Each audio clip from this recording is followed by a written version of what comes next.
mon Dieu.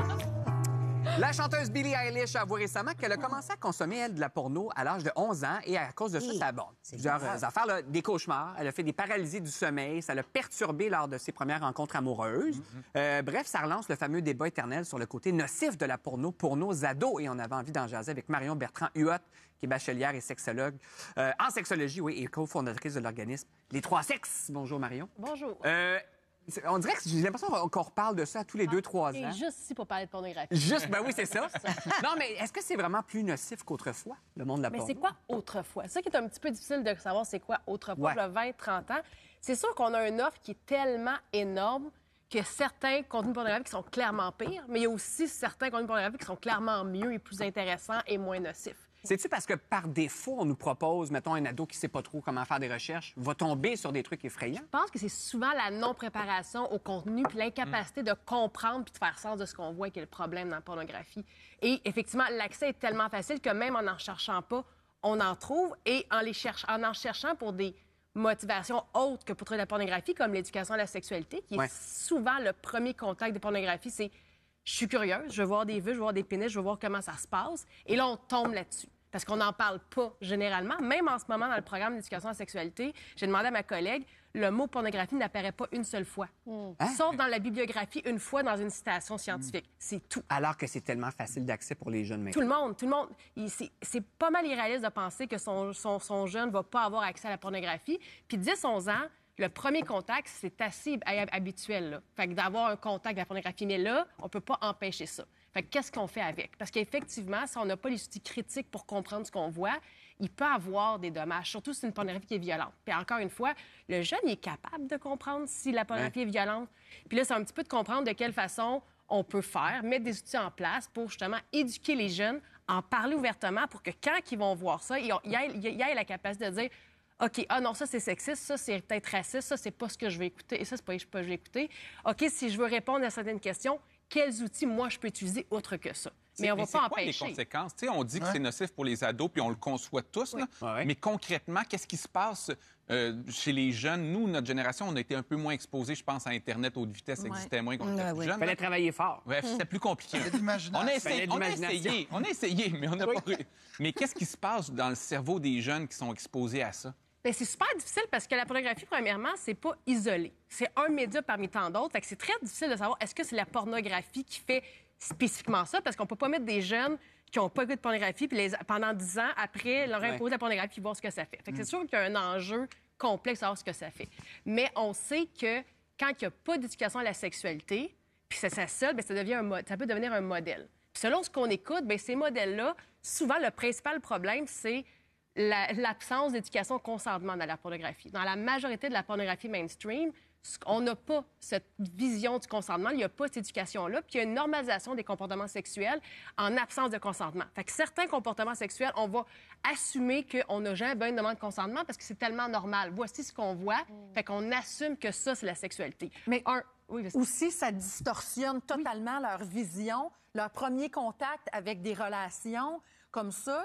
Et avec des corps aussi qui n'existent pas nécessairement. Oui, exactement. Ça ne reflète pas la réalité d'une vie de couple saine, nécessairement. Fait que ça leur donne une vision totalement... Ça dépend pour qui, j'imagine.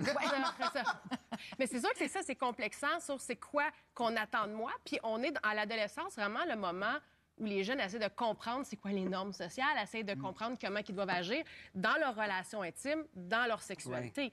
Fait que si, puisqu'on en parle nulle part ailleurs, souvent, bien, ça dépend de tout le monde, là, mais on en parle peu de sexualité, bien ça, c'est leur seul modèle, puis ils n'ont rien pour comparer. Fait que c'est sûr que ça devient nocif. Ça peut être autant, qu'importe le jeune, là, si tu te compares en termes de performance, ça peut être un petit peu complexant de dire que tu ne peux pas performer de telle façon. Moi, oui. J'ai une double question. D'abord, est-ce que c'est possible, de façon réaliste, d'être imperméable à la pornographie? C'est-à-dire, je veux dire, si on vit dans un milieu, on va dire, entre guillemets, normal, là, qui n'est pas soumis à des règles précises, est-ce que c'est possible, selon vous? Et deux, est-ce que c'est une bonne chose d'être 100% imperméable dans un milieu complètement notarcé avec la pornographie? Moi, je pense que c'est impossible d'être complètement imperméable à la pornographie. Je pense qu'il y a une façon de contrer quel type de pornographie on va tomber dessus puis qu'est-ce qu'on va faire avec, mais c'est impossible parce que même si le jeune, lui, ne voit jamais de pornographie, son cercle social alentour de lui en a vu, va en discuter. Ça y enlève des outils aussi, c'est un peu socialement. Un rythme de passage. Oui, mais est-ce qu'il n'y aurait pas une autre façon de faire de la pornographie, s'il en faut? Je veux dire, pourquoi c'est toujours avilissant? Pourquoi c'est toujours dégradant? Il y en a de plus en plus. Moi, c'est mon rêve. Ça va jamais passer. Mais moi, j'aimerais tellement ça avoir de la pornographie éducative là, pour les jeunes. Genre, tu veux savoir c'est quoi deux personnes qui ont une relation sexuelle? Ben, peux-tu créer quelque chose qu'on veut te le montrer?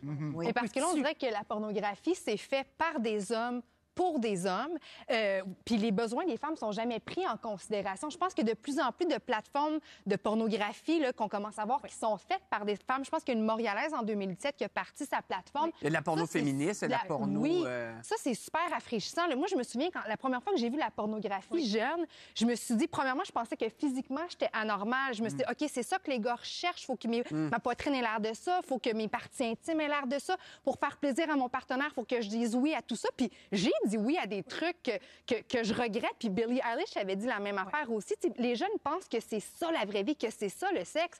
C'est pas du tout ça. Non, c'est ça. Mais j'ai écouté une vidéo féministe, de la porno féministe, j'ai écouté une fois. Le gars, il a demandé est-ce que je peux avoir une relation sexuelle. La fille a dit non, puis ça a arrêté là. C'était comme, OK, mais c'était indicatif.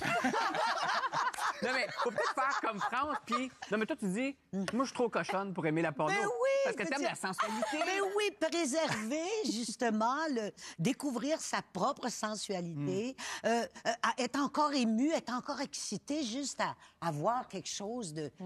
ça se protège, ça.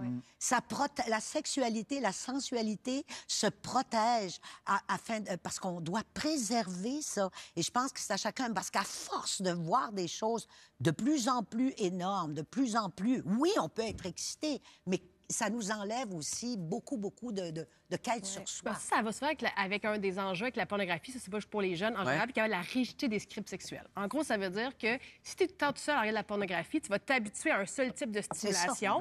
C'est comme, c'est sûr que tu vas être meilleur pour te masturber. Si tu sais exactement quelle façon, de quelle pression en regardant telle image, bien, toutes les fois, c'est la même façon que tu arrives justement à avoir un orgasme. Bien, c'est sûr qu'après, quand on te sort de ça, quand t'arrives avec un que ou une tout est un peu partenaire. différent, bien là, ça se fait comme 6-7 ans, mettons, là, j'exagère, là, mais comme 2-3 ans, que tu as tout le temps exactement à la pression précise tout ce que tu as besoin pour avoir ton plaisir. Fait que par la suite, tu es peut-être un peu plus agacé par les autres types de plaisirs. Tu es moins habitué parce que tu es comme non, j'aime mieux ça de même.